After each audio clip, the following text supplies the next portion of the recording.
नमस्कार मित्रांनो, जर तुम्ही आधीचा भाग वाचला नसेल किंवा बघितला नसेल तर आधी तो बघावा कृपया करून. स्वागत आहे तुमचं चॅनलमध्ये. तर चला बघूया. 5 वर्षानंतर. आशू, अगं लक्ष कुठे आहे तुझं? केव्हापासून हाक देते? नीता तिच्या डेस्कजवळ येत बोलली. काय झालं? अश्विनीने मान वर करून पाहिलं. नीता, तिची बेस्ट फ्रेंड, तिच्यासमोर उभी होती. अगं 7 वाजून गेले, आता जाऊया ना घरी. रोज रोज काय लेट काम करत असतेस? पैसे तर तेवढेच मिळतात. नीता थोडं वैतागून बोलली.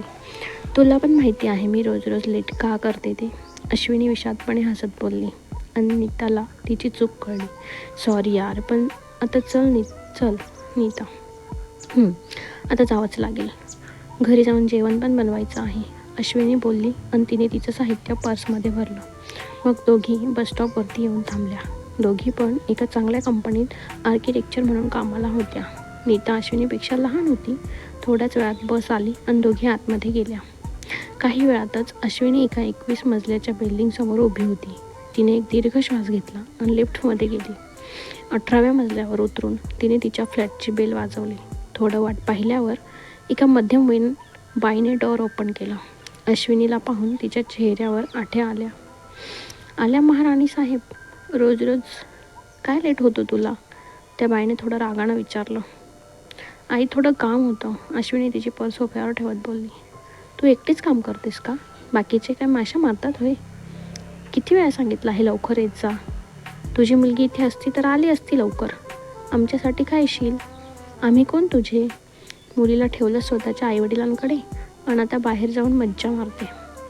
आम्हाला काय कळतं नाही होय? आम्हाला काय कळत नाही होय?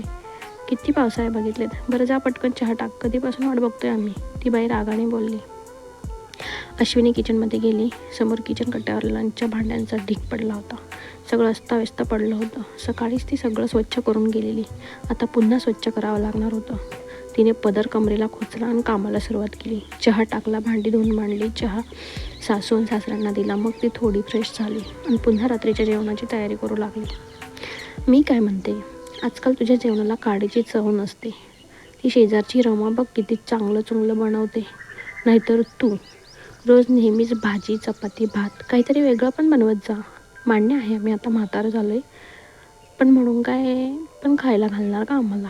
ऐकतेस ना काय बोलते मी? बाहेरून तिच्या सासूचा कमलबाईंचा आवाज येत होता आणि किचनमध्ये ती कांदा चिरत होती. तिच्या डोळ्यातून पाणी वाहत होतं. ते कांद्यामुळे की बाहेरच्या बोलण्यामुळे ते सांगता येत नव्हतं, पण डोळ्यात थोडीशी वेदना जाणवत होती.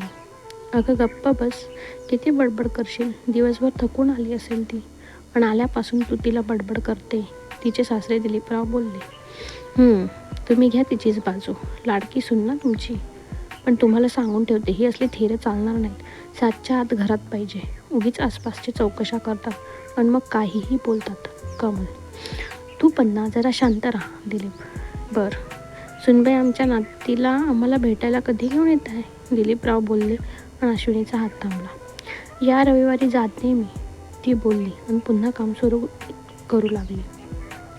अश्विनीचं रोजचं रुटीन होतं. सकाळी उठायचं, घर आवरायचं, जेवण बनवून ठेवायचं, मग स्वतःचं आवरायचं, ऑफिसला जायचं, पुन्हा संध्याकाळी येऊन घर आवरायचं, जेवण बनवायचं. बस हेच तिचं लाईफ. त्या लाईफमध्ये सुखाची एकच बाजू होती, ती म्हणजे तिची मुलगी आरोही. ती एकटीच तिचं सर्व काही होती आणि ती तिच्यासाठीच जगत होती.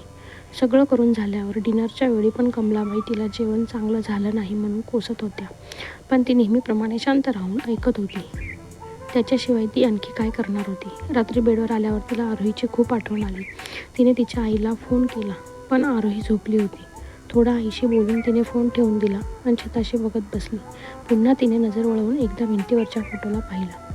तिथं तिचा नवरा प्रणव आरामात हसत होता. पोलीसमध्ये होता आणि आरोही होताच मेला. प्रणवची पेन्शन नावाला तिच्या अकाउंटवर येत होती, पण आली की दुसऱ्या दिवशी कमलाबाईंच्या हातात द्यावी लागत होती.